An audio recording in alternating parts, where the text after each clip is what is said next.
Pourquoi je fais des vidéos? Voilà la question que je me pose tout le temps. À chaque fois que j'écris un script, que j'installe mon matériel pour filmer ou que j'utilise mon logiciel de montage. Cette question me hante. Pourquoi je fais des vidéos? À cette question, la réaction d'un spectateur lambda serait un truc du genre: Eh frère, j'ai cliqué sur une vidéo qui s'appelle les créateurs de contenu qui ont disparu. Je m'en bats les couilles de savoir pourquoi tu fais des vidéos. Ce à quoi je réponds: de 1, je fais ce que je veux, et de 2, il est important selon moi de réaliser une mise en contexte du sujet. Et cette mise en contexte du sujet se passe par cette simple question: pourquoi je fais des vidéos?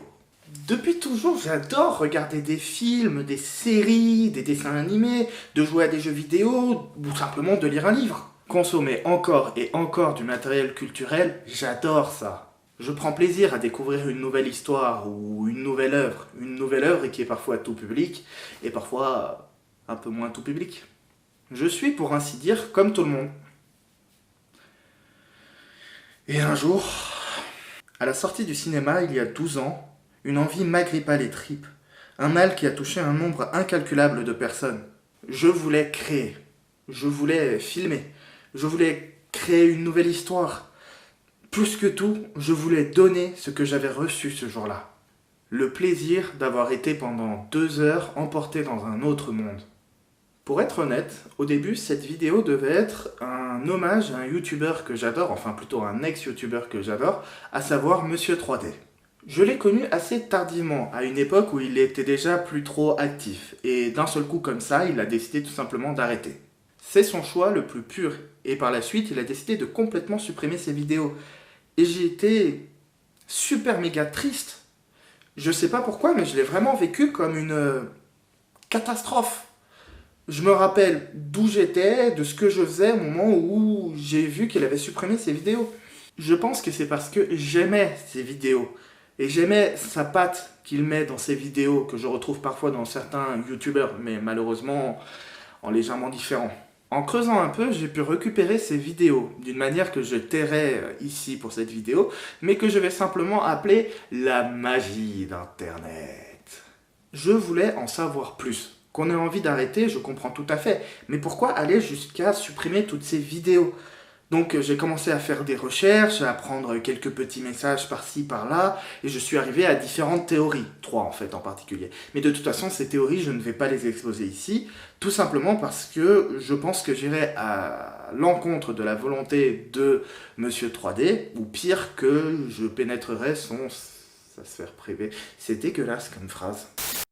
Et alors que j'abandonnais l'idée de faire des vidéos, un autre sujet me vient à l'esprit. Les créateurs de contenu qui ont disparu. Je suis tombé sur une quantité astronomique de vidéos, de jeux vidéo et de créations artistiques en tout genre qui m'ont marqué culturellement, qui m'ont marqué également artistiquement et qui m'ont parfois même marqué humainement. Et qui ont complètement disparu de la surface même du net. Cette vidéo va donc se faire en 2 parties. En 1, les raisons qui poussent un créateur de contenu à arrêter, et en 2, comment réagir face à un créateur de contenu qui a décidé d'arrêter. Ah, et évidemment, dans cette vidéo, je vais citer une quantité astronomique de chaînes en tout genre. Donc si vous êtes intéressé par l'une de ces chaînes, voire même toutes ces chaînes, parce que je vais essentiellement parler de chaînes que j'adore, tous les liens sont dans la description. Donc en 1, les raisons qui poussent un créateur à arrêter. On peut diviser cette partie en 2 sous-parties, avec, d'une part, ceux qu'on sait pourquoi est-ce que c'est qu'ils ont arrêté. Cette phrase n'est pas française. Si. Non. Si. Non. Et ceux dont on ignore les raisons. La première raison qui peut pousser à abandonner un projet, c'est tout simplement le manque d'envie ou le manque de plaisir. C'est plus ou moins la même histoire. On commence à faire des vidéos parce qu'on kiffe ça, on prend vraiment plaisir à le faire. Et petit à petit, la vie passe, et puis le plaisir s'émousse, et puis on n'a qu'une seule envie, c'est tout simplement d'arrêter parce que ça nous gonfle plus qu'autre chose. Dans cette catégorie, on peut citer Mathieu Sommet, qui a arrêté l'émission Salut les Geeks, et Antoine Daniel, qui a arrêté l'émission What the Cut. Les plus jeunes d'entre vous ne les connaissent peut-être pas, et pourtant, à un moment donné, ces deux-là étaient de vrais poids lourds du YouTube game français. Ils font des vidéos de critiques, de vidéos what the fuck. Et pour être honnête, c'était très drôle. En chaîne plus modeste, on peut également citer la chaîne de Ginger Force, qui faisait des vidéos de critiques, mais plus basées sur les adaptations en général de films. Comme par exemple la critique du film Astérix Mission Cléopâtre, qu'elle critique également par rapport au livre et par rapport au dessin animé. Donc dans cette critique, en fait, elle critique à partir de 2 adaptations différentes. Et elle se paye le luxe, et croyez-moi c'est un luxe, d'avoir une vidéo où elle explique un peu pour quelles raisons elle arrête. Une vidéo qui s'appelle Clap de fin et dont on peut résumer le contenu tout simplement par manque d'envie et d'autres projets sur lesquels elle veut investir du temps. Pour la deuxième sous-catégorie, on peut également parler des personnes qui ont disparu à cause d'une dépression. Et j'ai dit ça d'une manière beaucoup trop joyeuse. Ah, je me dégoûte. On pense souvent au métier de youtubeur comme un métier qui est extrêmement facile, tout rose bonbon, etc., etc. Mais en réalité, c'est un métier qui est très très exigeant. Et comme si ça suffisait pas, en plus, il y a le reste des problèmes de la vie. Les problèmes d'argent, les problèmes familiaux, les problèmes de cœur, et j'en passe des vertes et des pas mûres. Si tous les créateurs ne finissent pas par disparaître, une grosse partie a quand même besoin d'une grosse pause pour pouvoir continuer. Ce fut d'ailleurs le cas, si ma mémoire est bonne, pour Didi Chandoudoui. Il faisait des vidéos 5 théories sur un thème et il a eu besoin d'une grosse pause. Alors que si on prend l'exemple de Pouillou, une chaîne qui parle essentiellement de sexualité, lui a finalement décidé de complètement arrêter de faire ses vidéos. D'ailleurs, il l'explique très bien dans sa vidéo pourquoi j'arrête YouTube et les hashtags Cupouillou. Un témoignage très intéressant que je vous conseille. Et en fait, il y a tellement de raisons d'arrêter qui sont diverses et variées. Là, depuis tout à l'heure, je vous parle de la dépression, du manque d'envie, du manque de plaisir, de l'existence d'autres projets. Mais au final, chaque cas est différent et unique à la fois. Prenons par exemple l'exemple de Romain Titane, un youtubeur qui faisait des vidéos très orientées pop culture à l'anglaise. Il a décidé d'arrêter et au début, j'ai noté que c'était à cause de l'impossibilité d'en vivre. Puis après, j'ai cru que c'était un ras-le-bol de YouTube. Et enfin, j'ai cru comprendre qu'il voulait un vrai métier. Chaque cas est différent. D'ailleurs, Romain Titane n'a pas vraiment arrêté de faire des vidéos, étant donné qu'il continue d'en faire sur sa chaîne secondaire, mais c'est plus du tout le même genre de vidéo. Ah, c'est compliqué. Et enfin, on en arrive à l'autre moitié de cette première partie, à savoir les créateurs qui ont disparu sans qu'on en sache réellement la raison. Et j'ai déjà parlé de Monsieur 3D, mais il est loin d'être le seul dans ce cas-là. Et ça ne sert à rien d'essayer de comprendre les raisons. Par exemple, prenons la chaîne Liberty Vicom, une chaîne qui t'apprend à faire des bruitages faits maison. Il n'avait plus fait de vidéos depuis 5 ans. Donc dans ma tête, je me suis dit, bon bah, ils ont arrêté, ils sont passés à autre chose, ils sont arrivés au bout de leur concept, et puis voilà, basta. Et là, au mois de juillet, ils t'ont ressorti 2 vidéos comme si de rien n'était. Quand je voulais parler des créateurs de contenu qui ont disparu, je voulais essentiellement parler de ceux qui ont disparu sans qu'on en sache vraiment les raisons. Il y a quelque temps, je cherchais un petit extrait du film Astérix et Obélix Mission Cléopâtre. À un moment donné, quand l'un des personnages dit « Une affaire sans importance ».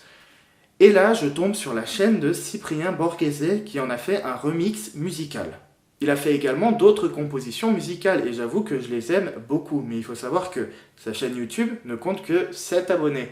Du coup, du jour au lendemain, il peut décider de complètement arrêter et il peut décider d'arrêter et c'est fini.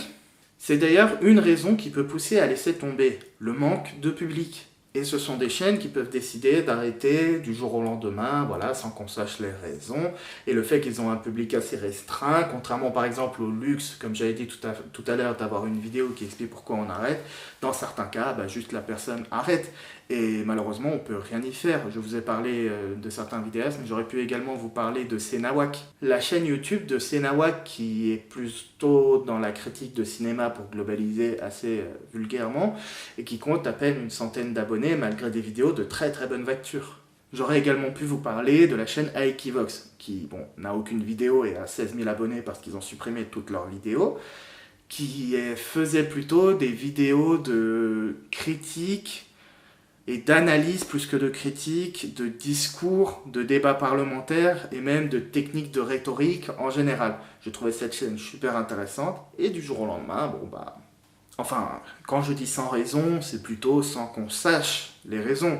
Des raisons qui poussent à arrêter, il y en a toujours. Les statistiques expliquées à mon chat, la critique de critique, l'atelier QRB pour les mangas, ou encore Lex Tutor. Toutes ces chaînes sont admirables et font des vidéos de bonne qualité, et ils ont décidé d'arrêter sans qu'on sache les raisons. Et dans l'immensité du web, je suis sûr que d'excellentes chaînes comme la leur, il doit y en avoir des tas, et malheureusement ils se perdent dans la masse. On en arrive à la dernière partie de cette vidéo. Comment réagir face à des créateurs qui disparaissent? Il n'y a rien à faire. Si la personne a décidé d'arrêter, elle a décidé d'arrêter.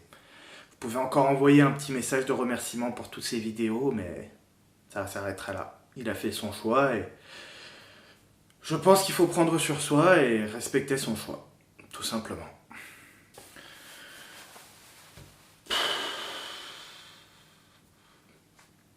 Vous savez, rien n'est éternel. Des vidéastes que j'adore et des créations que j'adore, il y en a des milliers, peut-être même plus. Et il faut profiter de leur création maintenant. YouTube peut s'arrêter. D'ailleurs, tout peut s'arrêter demain. Rien n'est éternel. Je vais faire une citation d'une série que j'adore, qui s'appelle Bref, qui n'a eu qu'une seule saison. Dans la vie, au début on naît, à la fin on meurt, entre les deux il se passe des trucs. Bref, personne n'est immortel. Tout finira par disparaître. L'important, c'est qu'à un moment donné, à un endroit donné, c'est ici et maintenant. Je vais vous citer un passage de 99 francs. Tout est provisoire, l'amour, l'art, la planète Terre, vous, moi, surtout moi. Cette vidéo est dédiée à tous ceux qui nous ont fait vibrer à travers leur création. Je vous aime. J'espère que cette vidéo vous a plu. Abonnez-vous pour suivre mes prochaines créations et d'ici là, prenez soin de vous.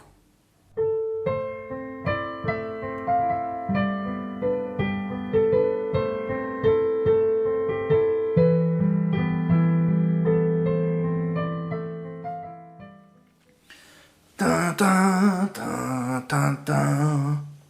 Tan, tan, tan, tan.